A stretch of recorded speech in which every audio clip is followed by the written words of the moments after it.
मैं पहले आपको बता रहा हूँ कि इस बीमारी का ट्रीटमेंट हरगिज़ कोई भी नहीं है। ये इश्यू आ चुका है जानवर में, देन आपका जानवर एक्सपायर होगा। ये आप इसकी आँखों की कंडीशन देख रहे हैं, आँखें आपको यूँ लगेंगी जैसे आँखें बाहर की तरफ आ रही हैं। इससे आगे वाली स्टेज क्या होगी जी, जानवर ये आपका लेट जाएगा, या मैं अभी आपको लिटा के दिखा देता हूँ। ये देखें, लेटने के बाद ये जानवर उठ नहीं पाएगा। आप यहाँ से इसे टांगों से पकड़ेंगे, जिस तरह मर्जी इसको उठा लें, बिल्कुल सीधा हो जाएगा। अस्सलाम वालेकुम, welcome to our YouTube channel Haidri goat and dairy farm. नई वीडियो, नई बीमारी और नया ट्रीटमेंट, इस सब के साथ आपकी खिदमत में हाजिर हैं। कुछ दिन पहले मैं एक डॉक्टर साहब की वीडियो देख रहा था जो कि उन्होंने बनाई हुई थी बड़े जानवरों के अकॉर्डिंग। वो कह रहे थे कि आज की बछड़ियाँ कल की गाय और आज के बछड़े कल के बैल। मकसद बात करने का ये था कि सिलेक्शन ऑफ ब्रीड, यानी कि अच्छी ब्रीड आप सिलेक्ट करेंगे तो ही आपके पास फ्यूचर एनिमल जो हैं वो अच्छे होंगे। क्योंकि हमारी ज़्यादा वीडियोस होती हैं गोट्स के अकॉर्डिंग, तो हमारे इश्यूज डिफरेंट हैं। हमारे लिए ये मसला नहीं है, हम ब्रीड अच्छी ले लेते हैं, बकरे अच्छे मिल जाएंगे। नहीं है हमारे पास तो हम बकरी ले जाएंगे, कहीं से क्रॉस करवा लेंगे तो ब्रीड अच्छी आ जाएगी। हमारे पास इशू आता है जी अच्छी ब्रीड को बचाना। ब्रीड अच्छी हमने ले ली है, बच्चे एक्सपायर हो रहे हैं, और ये चूंकि अब सर्दियां आ रही हैं तो 101 नई से नई बीमारी आएगी। मतलब बीमारियां वही पुरानी होंगी मगर फार्मर्स के लिए वो नई होंगी। तो इसी तरह का आज एक केस लेके आए हैं, हल्की सी नेग्लिजेंसी है और जानवर ऑलमोस्ट एक्सपायर है। मैं पहले आपको बता रहा हूँ कि इस बीमारी का ट्रीटमेंट हरगिज कोई भी नहीं है। ये इशू आ चुका है जानवर में, देन आपका जानवर एक्सपायर होगा। मगर हमने ट्राई करनी है। हम जानवर अगर हमें पता है कि इसका ट्रीटमेंट नहीं है तो हम उसे छोड़ते नहीं है। हम उसे एज ए एक्सपीरियंस लेते हैं, एज ए एक्सपेरिमेंट लेते हैं कि हम इसका ट्रीटमेंट करने की ट्राई करेंगे, मे बी ये बच जाए। अगर उस ट्रीटमेंट के साथ बच जाता है तो वो एक सदका जारिया हो जाएगा बाकी फार्मर्स के लिए। तो पहले मैं आपको जानवर दिखाता हूँ, उसकी कंडीशन दिखाता हूँ और इस बीमारी के अलामात भी बताता हूँ, देन हम इसके ट्रीटमेंट की तरफ जाएंगे। जी, तो ये है जी बकरी का बच्चा। केस है स्टिफनेस या टेटनेस का। तो इसमें होता क्या है कि जानवर आपका बिल्कुल इस तरह हो जाएगा जिस तरह के आपने लकड़ी उठानी है। ये अभी इनिशियल स्टेजेस पे है, तो इसकी टांगें थोड़ी थोड़ी ये देख सकते हैं आप, बेंड हो रही हैं। ठीक है, ये टांगें बेंड हो रही हैं, गर्दन इसकी बेंड नहीं हो रही। ये जगह बिल्कुल इसकी पत्थर जैसे बनी पड़ी है। पिछली टांगें इसकी बेंड नहीं हो रही, जहां उठा रहे हैं उधर ही जा रही है। रीजन क्या है इस केस की, उसके बाद मैं आपको इसकी आंखें दिखाता हूँ। ये आप इसकी आंखों की कंडीशन देख रहे हैं, आंखें आपको यूं लगेंगी जैसे आंखें बाहर की तरफ आ रही हैं।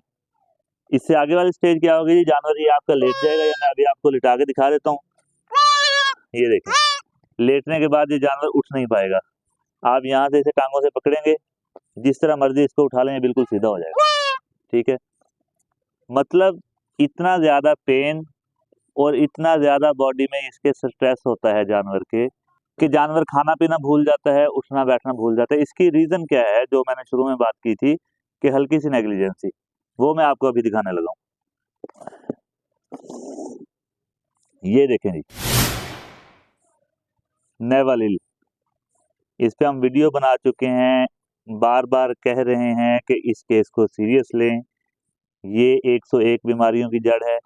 नेवालिल की वजह से क्या क्या इशू बनते हैं, घुटने सूजते हैं जानवरों के, इस पे हम वीडियो बना चुके हैं, इसका ट्रीटमेंट बता चुके हैं। आपने अपने जानवर को बचाना है, ये कोई मुश्किल काम नहीं है। आपने सिर्फ इतना सा काम करना है कि जैसे ही डिलीवरी हुई है, मेल है चाहे फीमेल है, उसकी नेवल को आपने बांधना है धागे के साथ, और धागे से आधा इंच 1 इंच नीचे छोड़ के कैंची के साथ कट कर देना है। कोई भी अच्छा एंटीबायोटिक स्प्रे लगा दें, नहीं है पायोडीन लगा दें, नहीं है सिपरेट लगा दें, कोई भी चीज लगा दें और 2 से 3 दिन लगाते रहें। नेवलिल का इशू नहीं बनेगा, मोस्ट प्रोबेबली चांसेस हैं कि फिर ये जानवरों में टेटनेस का इशू नहीं आएगा। 90 to 95% जो टेटनेस के केसेस आते हैं नेवलिल की वजह से आते हैं, और 97% तक जो जॉइंट सूजते हैं जानवरों के, वो भी नेवलिल की वजह से केसेस आते हैं। तो इससे बचें, जानवरों को इतनी तकलीफ से बचाएं। और आपकी यानी कि फार्मर्स की 5 से 6 माह की मेहनत होती है। अब इस बकरी का यही एक बच्चा था, मैं आपको इसकी हिस्ट्री बता देता हूँ। तो 6 माह की मेहनत के बाद ये एक बच्चा है और ये बच्चा अब नहीं बच रहा। होगा क्या आपके आपके 6 महीने ज़ाय हो चुके हैं बकरी के। चाहिए क्या था? एक धागा, एक कैंची और तीसरी चीज चाहिए थी टेराजिन स्प्रे, सिप्रेट या पायोडीन। और जानवर इस कंडीशन में नहीं पहुंचना था। खैर, हिम्मत नहीं हारनी है हमने हमने इसके ट्रीटमेंट की ट्राई करनी है। तो अब मैं आपको इसका ट्रीटमेंट बताता हूँ। सबसे पहले हम इसे लगाने लगे हैं जी ईटीएस। ईटीएस किस तरह लगाना है? आपने 1 ml लगा देना है पहले दिन जिस दिन आप ट्रीटमेंट स्टार्ट कर रहे हैं, और फिर ये ईटीएस लगेगा जाके 7वें दिन। और 7वें दिन तब लगेगा अगर आपका जानवर 7 दिन तक सरवाइव करता है, क्योंकि ये केस इतना लंबा चलता नहीं है। अगर तो आपका ट्रीटमेंट ठीक चल रहा है, जानवर में रिकवरी आ रही है, फिर तो जानवर 7 दिन निकालेगा, वरना दूसरे से तीसरे दिन जानवर एक्सपायर हो जाता है जी। ये सबसे पहले हम इसे लगाएंगे ईटीएस। जानवर की कंडीशन आप देख सकते हैं कि जानवर की गर्दन बिल्कुल अकड़ी हुई है, जुबान बाहर की तरफ निकली हुई है, केस काफी सीरियस है। और आप किसी भी डॉक्टर साहब से पूछ सकते हैं, इस केस का टेटनस का ट्रीटमेंट नहीं होता।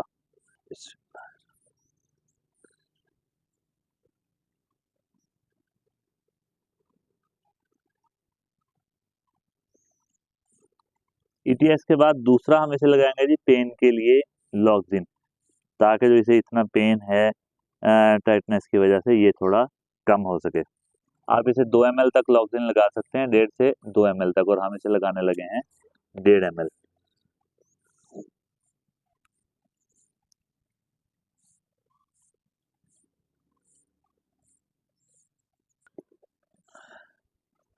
इसके बाद हमने इसे और क्या लगाना है, ये थोड़ा समझने वाली चीज है। इसे हम 5 ग्राम यानी कि पेंसिलिन लगाएंगे डेक्सा मिक्स करके।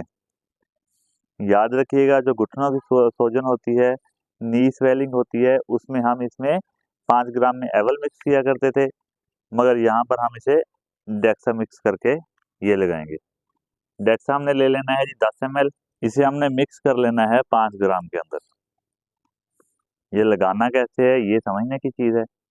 इसे हम मिक्स करेंगे, हिला लेंगे थोड़ा सा इसे अच्छी तरह। तो ये जो हमने 10 ml डेक्सा डाला है, ये इसमें जो पाउडर है उसकी वजह से ये बन जाएगा 12 से 13 ml। लगाना किस तरह है? लगाना इस तरह है कि जी ये 3 टाइम में इंजेक्शन खत्म करने हैं। यानी कि अभी हम इवनिंग में इसे लगा रहे हैं, कल सुबह लगाएंगे, दोपहर को लगाएंगे। आप अगर सुबह में स्टार्ट कर रहे हैं तो सुबह, दोपहर और शाम, एक दिन में 3 दफा इंजेक्शन ये लगाना है डेक्सा मिक्स करके 5 ग्राम में, और 3 टाइम में यानी कि एक दिन में इंजेक्शन आपने खत्म कर देने। अब चूंकि ये 12 ml तक है तो हम इसे इस टाइम 4 ml 5 ग्राम डेक्सा मिक्स करके जानवर को लगा देंगे।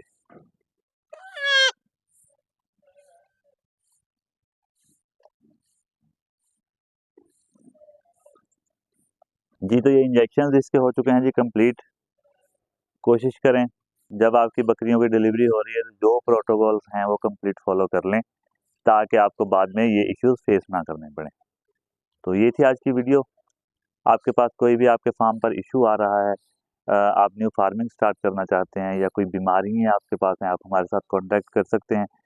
कांटेक्ट व्हाट्सएप पे कीजिएगा, क्योंकि नंबर पर कॉल्स बहुत ज़्यादा आती हैं, व्हाट्सएप पर कॉल्स बहुत ज़्यादा आती हैं। कोशिश ये किया करें कि व्हाट्सएप पर आप अपने जानवरों की वीडियो सेंड कर लें, वॉइस मैसेजेस कर लें, टेक्स्ट मैसेजेस कर लें। हम जैसे ही फ्री होते हैं हम व्हाट्सएप देखते हैं और प्रॉपर रिप्लाई करते हैं। जब तक जानवर आपके रिकवर नहीं हो जाते या जो भी आपके इश्यूज हैं वो आपको नहीं लगता है कि सॉल्व हो चुके हैं, तो हम आपके साथ कांटेक्ट में तब तक रहते हैं। तो मिलते हैं इंशाल्लाह नेक्स्ट किसी इन्फॉर्मेटिव वीडियो में। तब तक अपना और अपने जानवरों का रखिएगा बहुत सारा ख्याल। अल्लाह निगहबान।